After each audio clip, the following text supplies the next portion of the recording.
Okay. So yeah, it gives me great pleasure to introduce today's speaker, Ana Bonaca. Ana is an expert in the study of the formation of the Milky Way and in the discovery of substructure, both light and dark substructure throughout the galactic halo.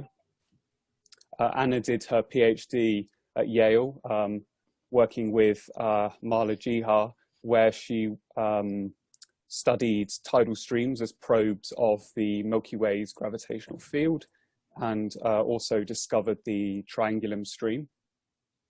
And in 2016, Ana moved to Harvard as a ITC fellow, where she has worked on studying the buildup of the Milky Way's halo.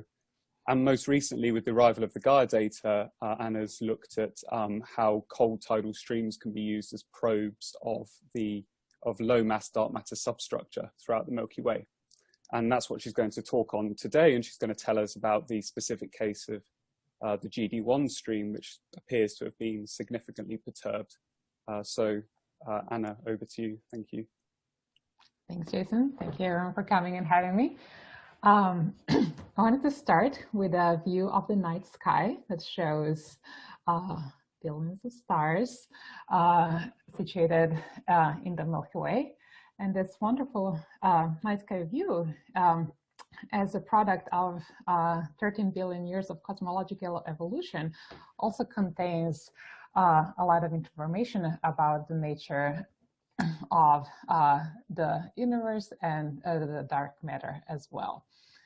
And as Jason already mentioned, like recently we have got another important and very powerful tool in our laboratory, and that is the Gaia mission.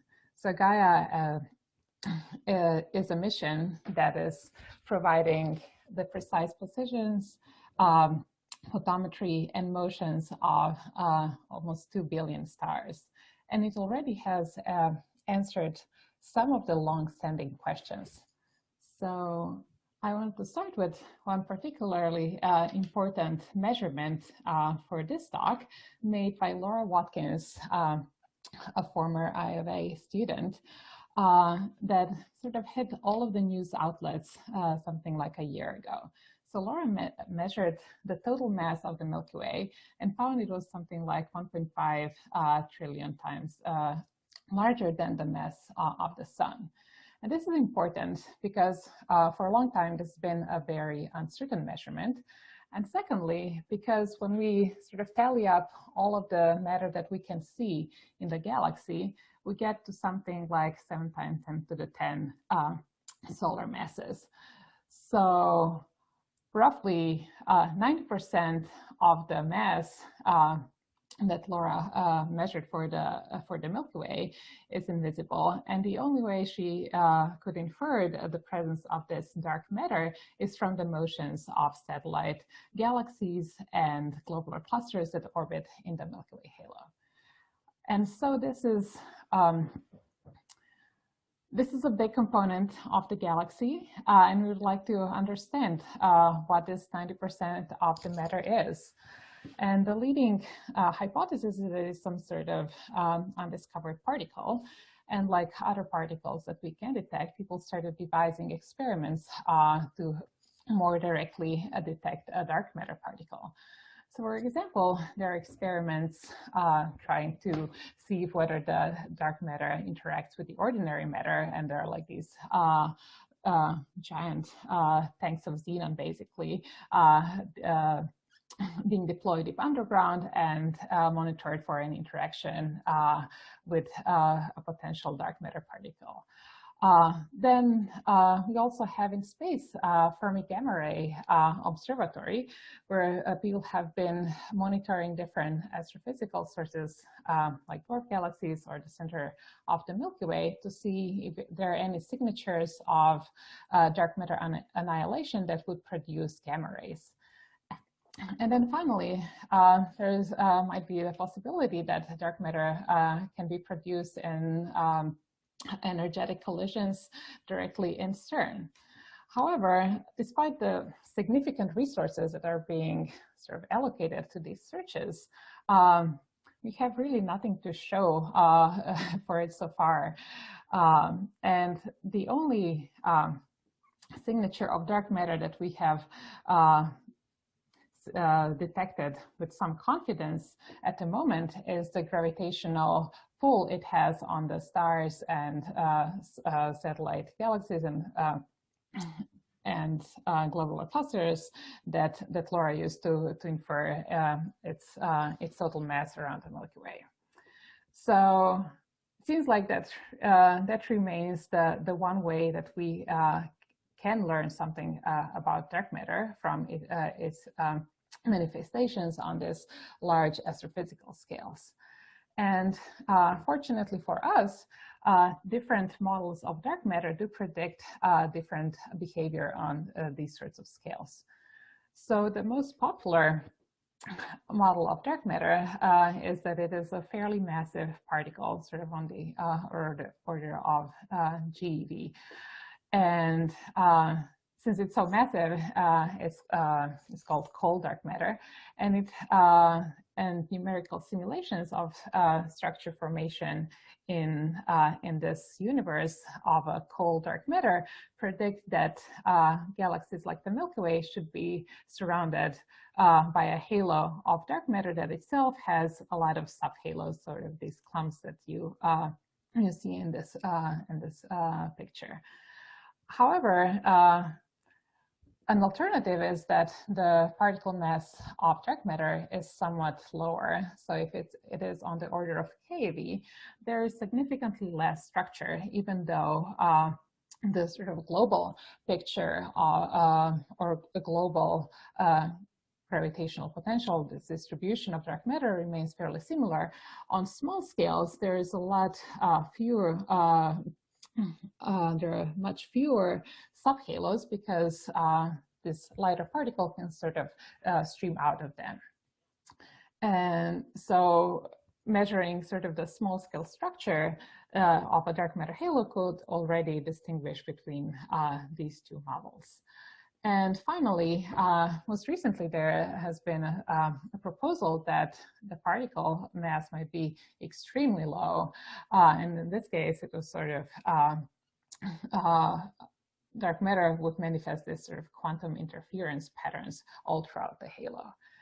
And so the goal of my research and in this, what we'll present in this talk is to create a high resolution map of dark matter in the Milky Way and then use this map to basically just read off what the nature of dark matter is. And as you can see, there's the scale over here means that all of the stars in the Milky Way, or like the disk, is situated in this very central region. So this different types of structure in the dark matter halo are most cleanly seen in the outskirts of the galaxy or in its halo. And one way, so we know that outskirts of the galaxy, we have globular clusters and smaller dwarf galaxies, those ones, the same ones that Laura used to measure the total amount of mass in the galaxy. However, there's somewhat sparse tracers to create this high resolution map. So what we want to do is see where are the stars in this outskirts of the galaxy. And these same simulations predict that most of those satellites orbiting the galaxy are also losing mass. They're being tidally stripped by the mass distribution in the galaxy. And so what happens to an individual dwarf galaxy is that it, as it evolves around the Milky Way, that it is being extended at this very long and somewhat coherent initially tail of stars. However, as the time goes on, all of those stars mix and sort of build up a smooth halo. However, what those stars also preserve is their initial energy and angular momentum. So whereas the picture of a stellar halo in real coordinates may be like this diffuse mass that we wouldn't be able to distinguish these individual progenitors of the halo if they weren't colored here. In the space of energy and angular momentum, they do separate in different clumps that are very easily distinguished. And of course, to calculate the angular momentum, we need to know, in addition of the 3D position as well, the 3D velocity of those stars. And to calculate the energy, we further need to assume something about the gravitational potential that these stars are orbiting. So this means that if we can measure this 6D phase-space structure, we might actually learn something about the underlying gravitational potential as well.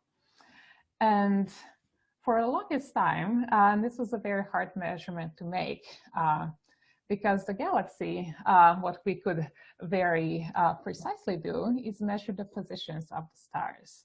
And so the most complete view of the galaxy we have at the moment now comes from the Gaia mission, which measured precisely the positions and colors of 2 billion stars. And so this is the image from the second Gaia data release. But in addition, now Gaia measures proper motions. And so with Harvard graduate student Josh Spiegel and Katrin Zucker, here is a visualization of sort of average motions of stars in the given position of on the sky. And this was like the interesting footprint here is basically caused by Josh and Katrin using ground-based photometry to complement Gaia data and infer distances to many of these stars. And what you can then see is that close to the disk, stars are sort of moving along the disk. But here in the away from the disk, you see two different features. One is this coherent motion, which actually turns out to be a Sagittarius stream, one of currently accreting dwarf galaxies. And then there's a lot of this more random motions that are just a generic part of the stellar halo. And so this is very exciting because now we can directly see how stars are moving in a galaxy. And with this information, we have 5 of the 60 phase-space coordinates that that are needed to create to see what the distribution of energy and angular momentum look in the Milky Way halo. To get that final phase-space coordinate at the CFA, we are running a spectroscopic survey using a high-resolution spectrograph hectoshell on a 6.5 MMT telescope in Arizona. And we are targeting stars that have small parallaxes, smaller than 0.2 milliarc seconds. So they're more likely to be far away from us, so more than 2 kiloparsecs away. And we are truly complementing Gaia by targeting stars between the 16th and 18th magnitude in the R band. And we had the survey paper and the pipeline paper out last year. And a couple and some science papers are starting to come out. So we already have seen that the metallicity of the stellar halo is higher than we initially thought. We also were able to put very stringent low limits on the total mass of the Milky Way. And earlier this week, I had a paper timing the different components of the galaxy. So far, we are acquired something like 120,000 spectra distributed over here on the sky in galactic coordinates, as you can see. So we're mostly targeting so far fields that are at galactic latitudes larger than 40 degrees. And it's a sparse survey, so not designed really to target anything in specific, and which enables us to get sort of more complete view of the, or say less biased view of the stellar halo. And one result is particularly relevant for this talk is the census of different substructures in the galaxy that is being led by Harvard graduate student Rohan Naidu. So here on the left, I'm showing this energy and angular momentum distribution as measured in the H3 survey. And as you see, there's a lot of structure in this space. And Rohan did a very careful job to follow up all of these structures in different orbital spaces as well as in chemistry. And he was able to, of course, identify some of the most prominent structures, like the one relic of a radial merger that was first written by Kuchel and Vasily.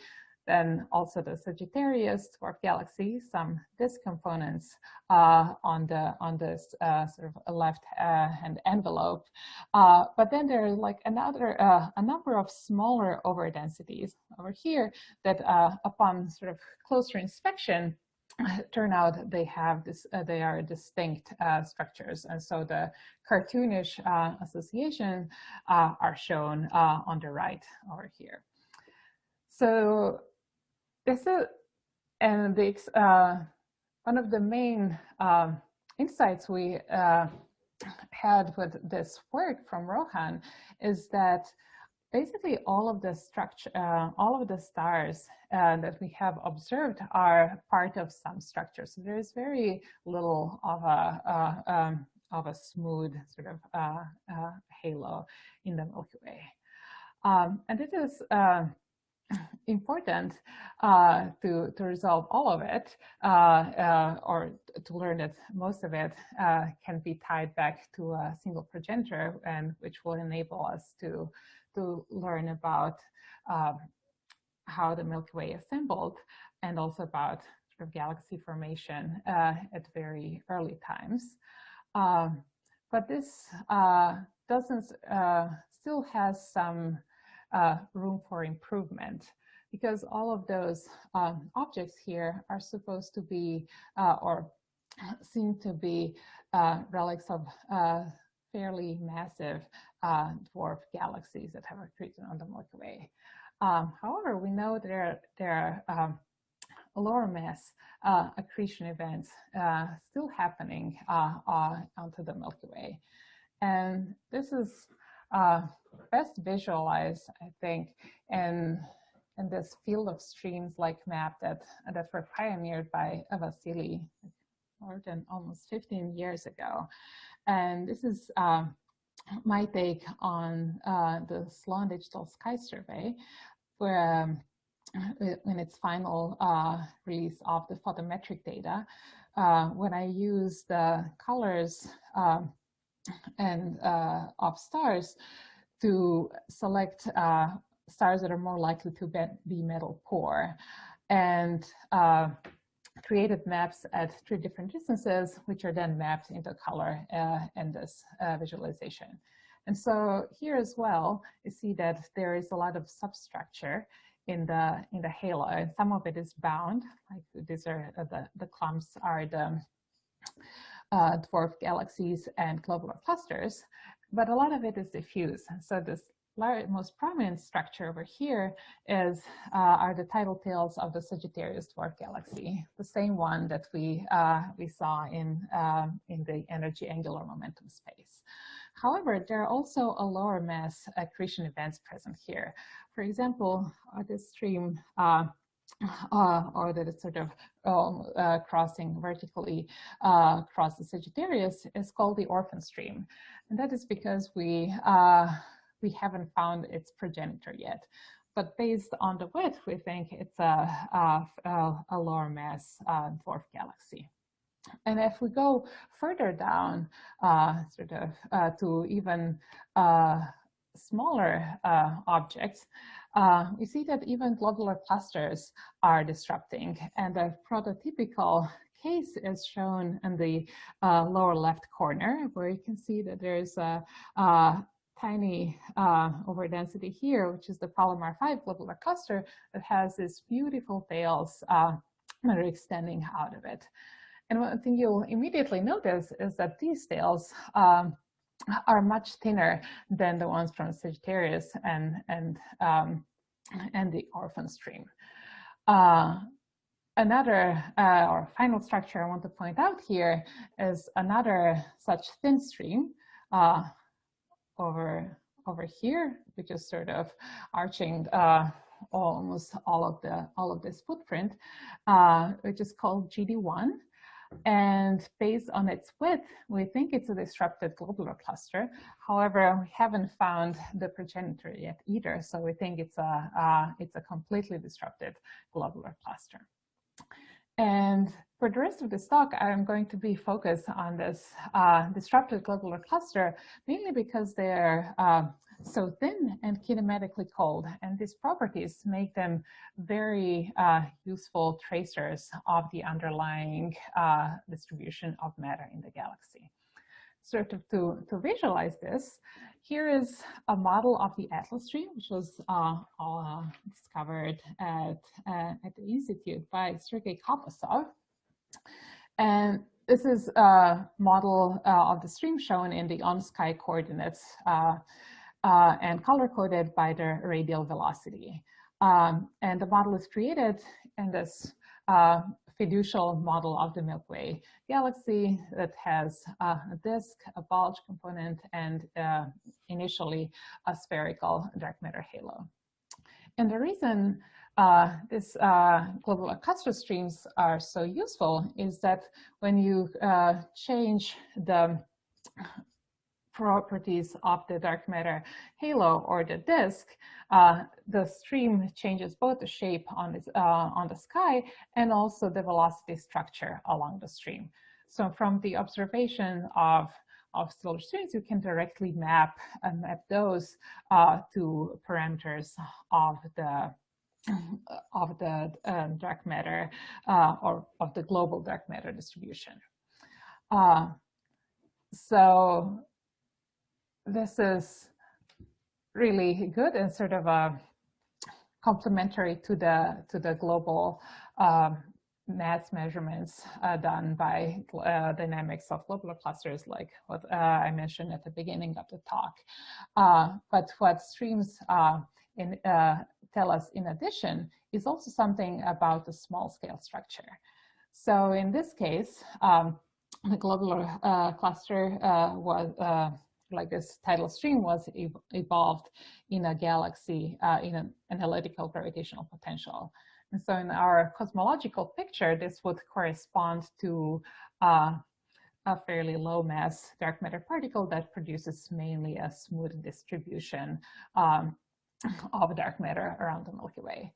And in this case, we expect the stellar stream to be very kind of thin, one-dimensional structure in a 6D space. So there are some density variations or like small wiggles in the stream that are due to the disruption mechanism. However, by and large, this is a simple like one-dimensional distribution of stars.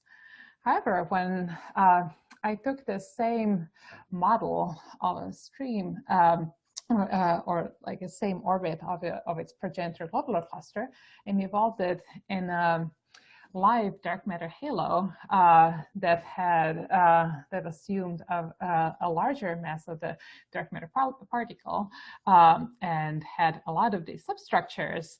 What we end up with is a stream that looks much more perturbed on the small scales. So this general shape of the stream is similar because it is set by the global gravitational potential. However, on small scales, we see a number of differences. They're like this large overdensities and underdensities, stars ejected out of the stream, and also what seems to be that is a part of the stream that is detached from the rest of it. And many of those came about in the interaction of the stellar stream with these clumps of dark matter that are also orbiting the galaxy. And so this is really promising because it kind of gives us a direct measurement of what we should be looking for if we want to distinguish these two models of dark matter. So this is basically the measurement. We want to see whether streams in the Milky Way look more regular, like the one on the top, or have like this perturbed features like the one on the bottom that we expect from a solar stream in this clumpy galaxy. So the idea has been, it's basically as old as the discovery of the first stellar stream. However, for a long time, this was a hard measurement to make. So here's the view of that GD1, the long, thin stream in the Milky Way halo. And it's a good sort of target for searching because it is both thin and long. And with the photometric data alone, this is sort of the best we have been able to do. So this is work by Sergei Kopasov, I think before he joined Cambridge, where he sort of created a special filter to most likely select metal poor old stars at the distance of this GD1 solar stream, and created a density map of all of the stars. And this is on sky coordinates, just rotated in a way that the stream should lie on the phi 2 = 0 line. And you can see that there's definitely a stream there. There's an overdensity, sort of is where we would expect it to be. However, it is hard to quantify how significant all of these density variations that appear to our eye, and whether they are real, really associated with the solar stream, or are sort of confused by the density variations we see also in this off-stream field of just the general Milky Way foreground. And this has been sort of for a while that people have looked at the streams and tried to quantify that, and the results are fairly inconclusive. It looked like this is consistent with the cold dark matter scenario, all of those gaps or under density that you might see here, but it really wasn't very stringent, and wasn't clear if those were real. And this all changed again with the release of the Gaia data, Gaia, like second year of Gaia data. What we then got is, in addition to colors of stars and their positions on sky, also their motions. And we expect this stream stars to be moving along the stream. So if we made this additional cut using the Gaia data, the map of the stream looks like this. And so we can, in this way, we removed most of the contaminating Milky Way stars, and we're able to see, to map the stream at much lower surface brightnesses. So we're able, and this is the work I did with Adrian Price-Williams in the very first week of after the data release. And what we found is that that the string is actually much longer than we initially thought, and also that those gaps that were sort of tentative in the early data are now actually actual gaps in the density structure of the stream. What we did not expect, and we were very surprised with, is that there seem to be some overdensities above and below the streams, and like this one looks more linear, so we call this spur, and this looks more like a spherical overdensity, which we call the blob. And we're really puzzled by these overdensities outside of the mainstream. And we want to check whether they, how likely it is that they actually are associated with the stream and not part of some smooth background. So we calculated for each star the probability of being part of the smooth background that is uniform in this phi2 direction, probability of it being along the stream, or probability of needing an additional component of the stream either above or below it. And when we calculate these probabilities and leave the stars with more than 50% probability of being not in the smooth background, we see that those overdensities outside of the mainstream are actually statistically significant. So this is our view of the GD1 stellar stream that now has two prominent gaps and also some stars outside of the mainstream. This is puzzling, or at least it was telling us that something complicated happened to the stream, because when we created a model of GD1 in a smooth Milky Way galaxy, we could reproduce one of those gaps by saying that the progenitor disrupted here, but none of these other structures, there's still like a gap left to account for, and also all of these extra stream stars. And of course, we were wondering whether these are the long subsignatures of dark matter or the dark matter subhalos interacting with the stellar stream. So we went back to some early numerical experiments that set up globular cluster streams on a collision course with dark matter subhalos. And so in different panels here, I'm showing different cases of these encounters, where the encounter happened, where the gray crosses. So you can see in most of them, the cross is like close to a gap or an underdensity in the stream. But in this middle right panel, there is a structure that's like a streamfold that looks reminiscent of the spur that we are seeing in GD1.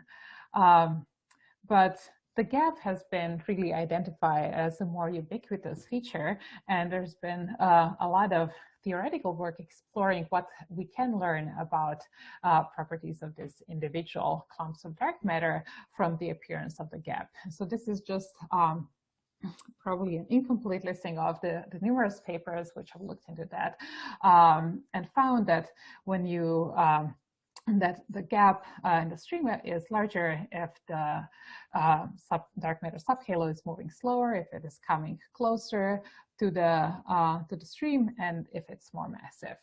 And what we wanted to do next is see whether we can get some similar intuition for what the spurs of stars outside of the mainstreams that are associated with a gap can tell us additionally about the possible perturber of the stream.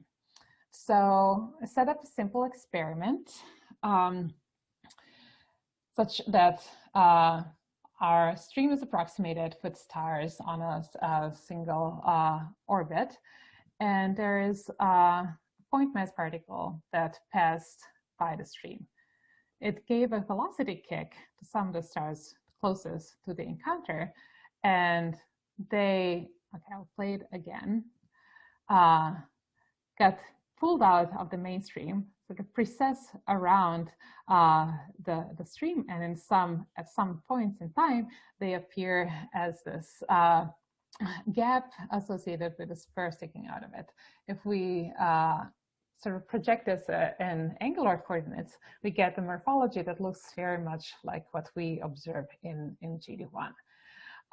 This motivated us then to revisit our model of the GD1 stream itself and analyze it in this global dark matter potential, in addition with a small clump, a small perturber.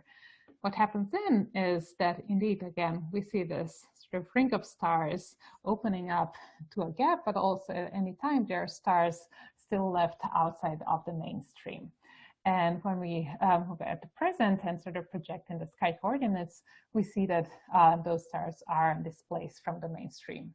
And this particular model, when sort of viewed from the Earth, would look like this. So on the top, we have the observed GD1 stream, and on the bottom is this model that has sort of the gap of the right size at the right location, the spur of stars at the right distance from the stream, and the right extent. And this is really exciting because the total mass of the perturber is a few million solar masses. And this is in this cosmologically interesting regime where we would don't expect such clumps of dark matter of this mass to host any stars. So it might be a signature of a completely dark clump of dark matter. Some other parameters of the impact are here. So it's moving at a typical velocity of the halo, but had to have come close, fairly close to the stream, and it appears to be fairly compact. And since this is like in this cosmologically interesting regime, we wanted to explore also how much handle we have on each of those parameters.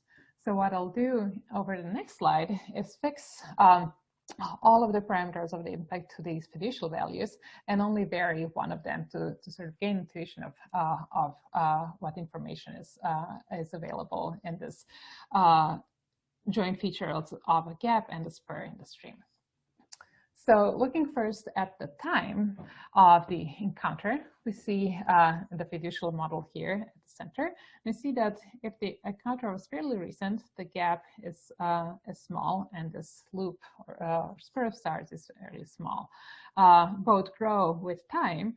However, as for very old encounters, it looks like that the spur becomes more and more aligned with the stream. So from the fact that we still see the spur sticking out of the stream means that the encounter had to have been fairly recent.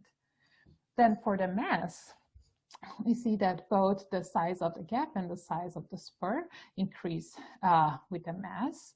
And this is almost exactly degenerate with the impact parameter, where the closer encounter produces the larger spur, but actually at a given encounter time, the gap appears to be similar. So having both the gap and the spur observed, we can break some of these degeneracies.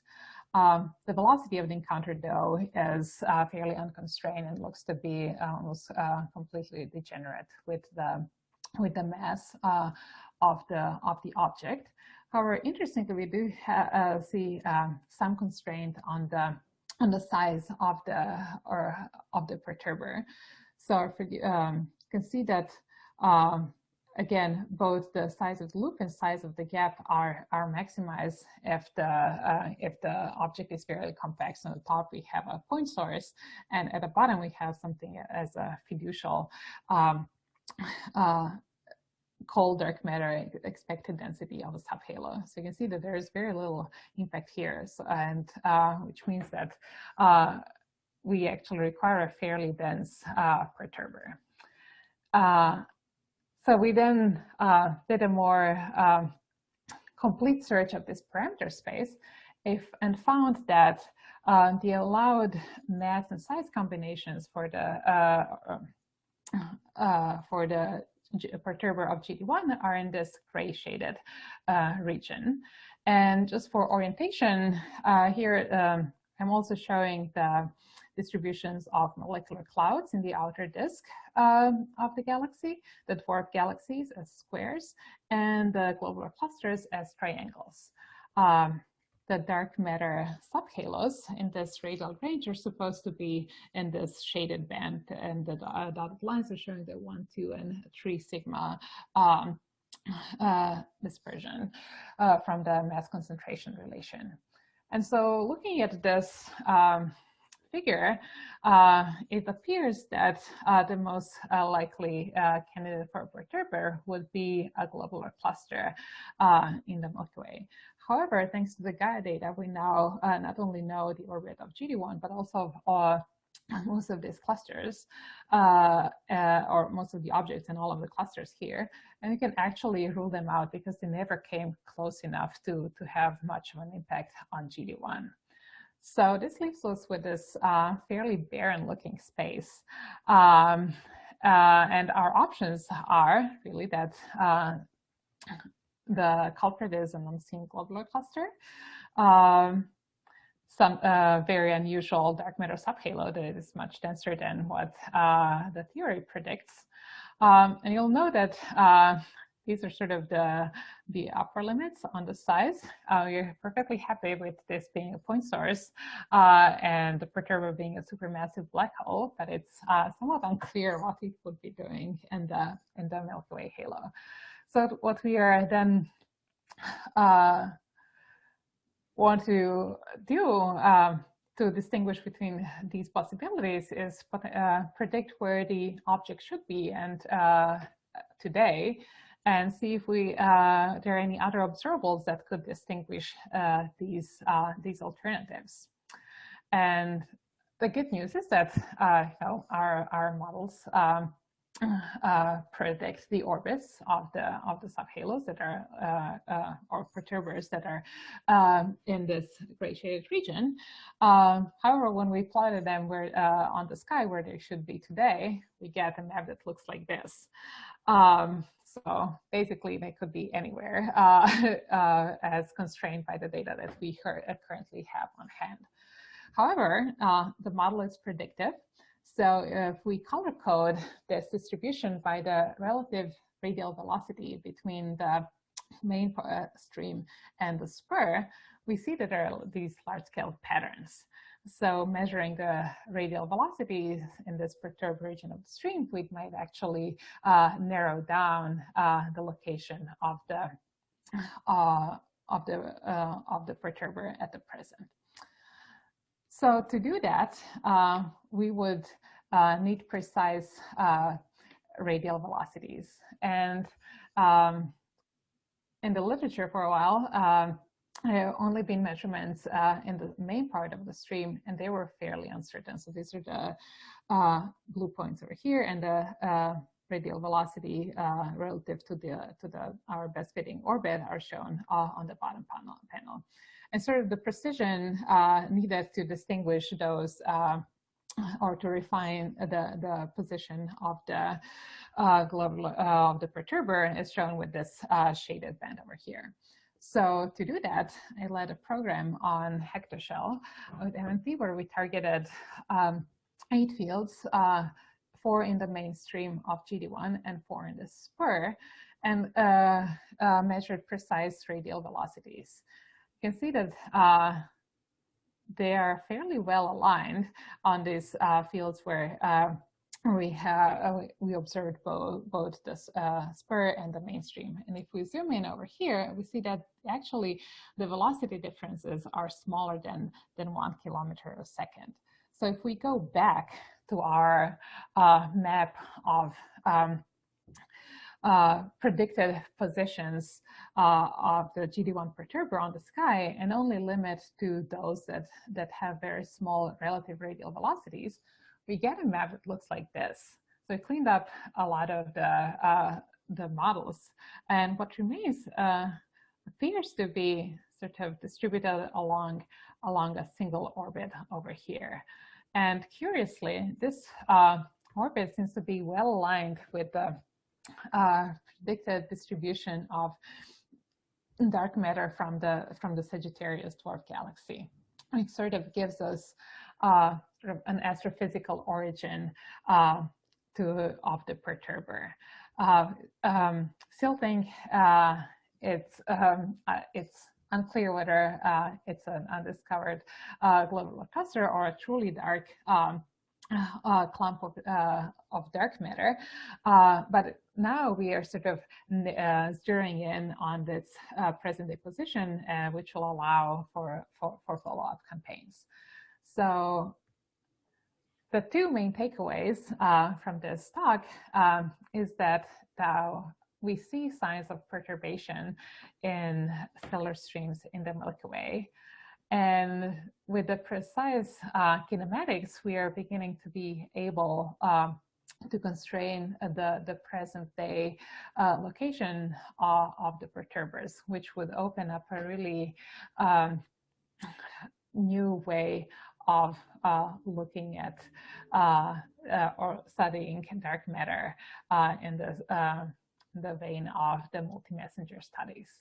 And I have a few more minutes left in which I'd like to sort of tease a little bit where these findings extend with the goal of actually conclusively identifying whether these structures are caused by dark matter subhalos and sort of what the outlook is for the next few years.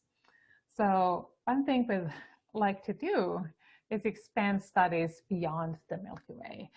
And I'm showing here a map of a chance stream around NGC 5907 that was imaged by the Dragonfly photo array. And I got involved with a team in dynamical modeling of this structure. So starting from 2.5 billion years ago, we can sort of evolve a fairly massive dwarf galaxy, something like 10 to the 8 solar masses, until the present day, where its distribution matches the observed stream fairly well. And in this model, I assumed a spherical dark matter halo. But you will see, even though it matches the distribution of the positions of the observed stream fairly well, there is a little bit of an offset in this trailing tail. So we can then try using the oblate model, which actually worsens the fit. But then in the going in the opposite direction, we get in a prolate halo, we get a fairly good match. And so I think this is very promising, even with this very limited just projected data, we are beginning to learn something about the shapes, about the 3D shapes of dark matter halos beyond the Milky Way. And with future missions like Euclid, we'll get much deeper images throughout a lot of the local universe. And hopefully with 30-meter class telescope, we'll get kinematic information that will help to remove some of the degeneracies present in this sort of modeling. In the Milky Way itself, we would also like to move beyond the GD1 stellar stream. So even though there is a lot to be done there and we are really far away from having a complete picture of what happened, it is still only one stream. And we expect a whole population of dark matter subhalos orbiting the galaxy, and most of them in its outskirts. Unfortunately, Gaia doesn't really help us there because of its faint limit. However, deep photometric surveys seem to be able to produce very promising results as well. So here is a view of the Palomar 5, that prototypical globular cluster stream, but observed in 2 magnitudes deeper data of the legacy surveys than what I showed you initially from based on SDSS. And here already you see density variations, like very prominent gaps in the stream, and interestingly also a very wide fan. And this is very exciting because it's basically only halfway to the LSST depth. And what we can expect with 10 years of LSST is shown in this movie over here. This is showing a population of globular cluster streams simulated in a Milky Way-like galaxy with a realistic population of cold dark matter subhalos. And at the moment, you can see that these streams that are color-coded by distance are fairly light. So we can, at the present depth sort of SDSS-like data, we see only the nearest one. However, as we get deeper data, we'll both discover streams that are more distant and also observe the ones that are nearby in a lot more detail. And with these large samples of streams, we'll be truly able to map the galaxy in exquisite detail and conclusively rule out on the presence or absence of low mass dark matter subhalos, which will tell us what the nature of dark matter is on itself. And I will stop here and take your questions. Yeah, thank you, Anna, for a very nice talk. And yeah, lots of good stuff to look forward to in the future as well. Let me